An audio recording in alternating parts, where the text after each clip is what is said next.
Colorado Mines. I know you guys take it 1 week at a time, but is this one of those games where you look at the schedule and circle this team?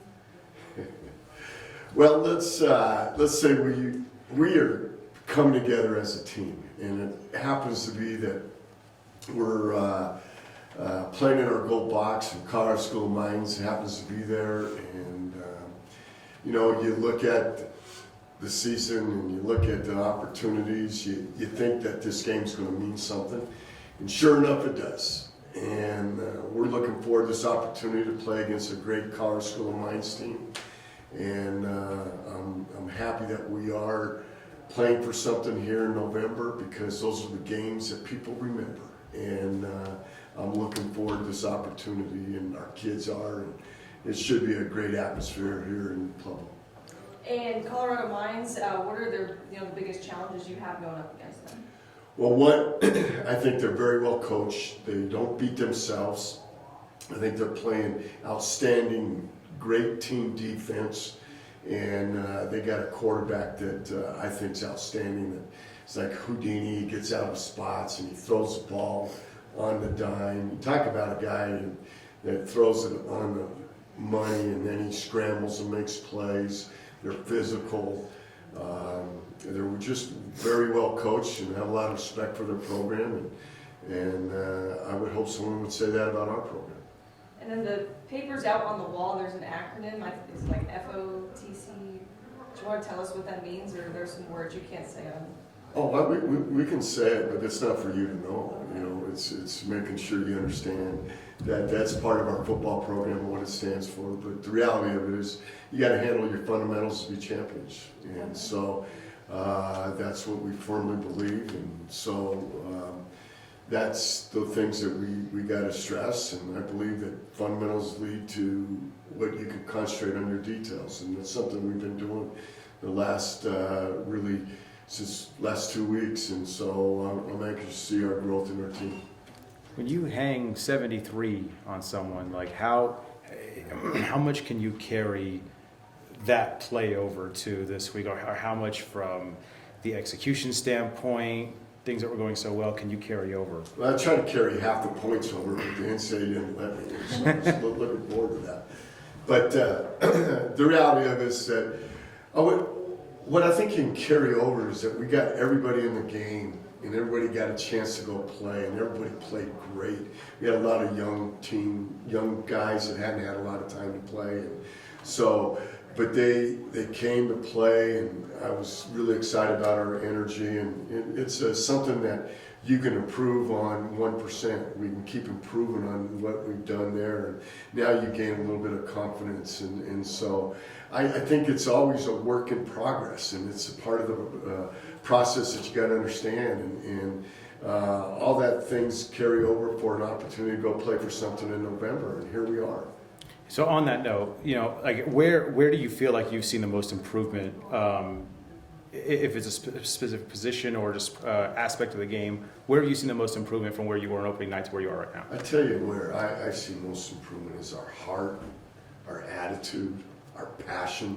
We've had to learn how to win, and I think our kids have bought into listening to each other and buying in. And I think at the first part of the season, I was pulling my hair out what little I had left, and just felt like I wasn't making an impact. But all of a sudden, something clicked, and I think our kids bought in and understood, yep, we need to go do this a certain way. And ever since then, I really point to it right after our Black Hills game. I think was a big improvement about our passion, and this is a get-to, and I think our kids understand that, and I think our kids and our team really enjoy playing for each other now. I think it's taken that time to learn how to respect and play for each other, and it's ebbs and flows of the chemistry of your team. If you don't have chemistry, you can't have attitude.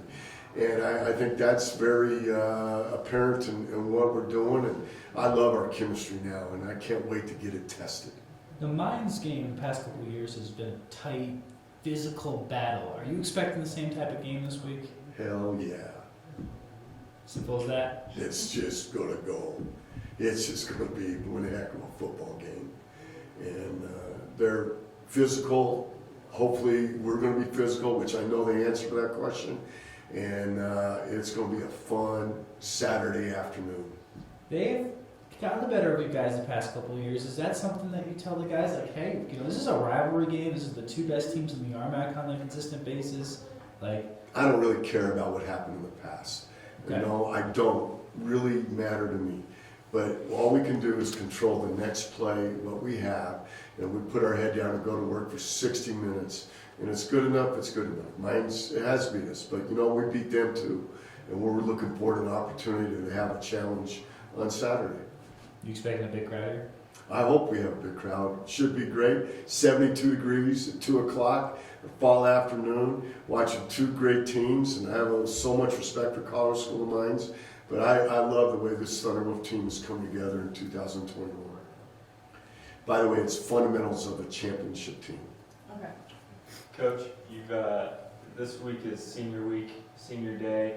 You've got two seniors in the room right now. What can you say about some of these guys that you've had for 7 years, 6 years, and how they've developed through the years? Well, I think each one has a unique story.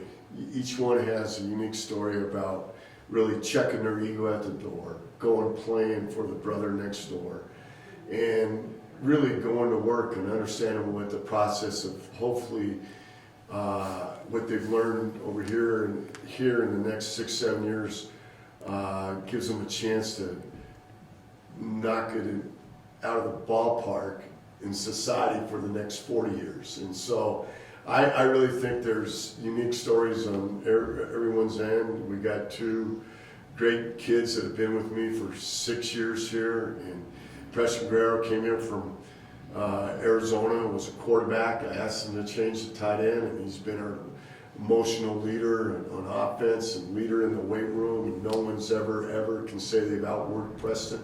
He's really done an amazing job about being a great scholar athlete.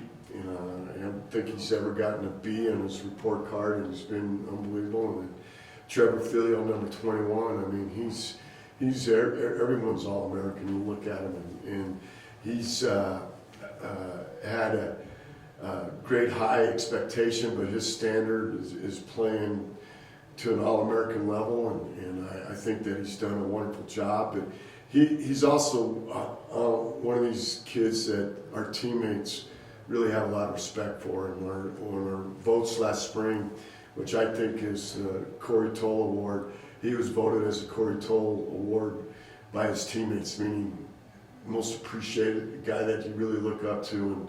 And I think those are the things that come from the process and maturity of understanding what it means to be a great teammate.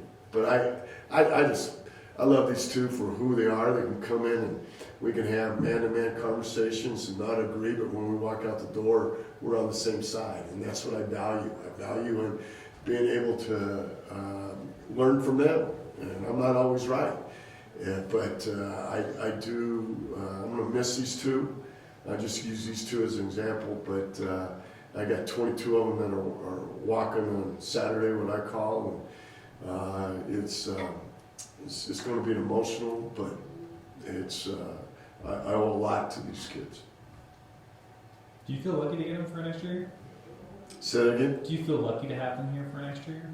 Oh yeah, it's been wonderful having these guys, and so I think they've enjoyed it, and we're looking forward to playing as many games as we can.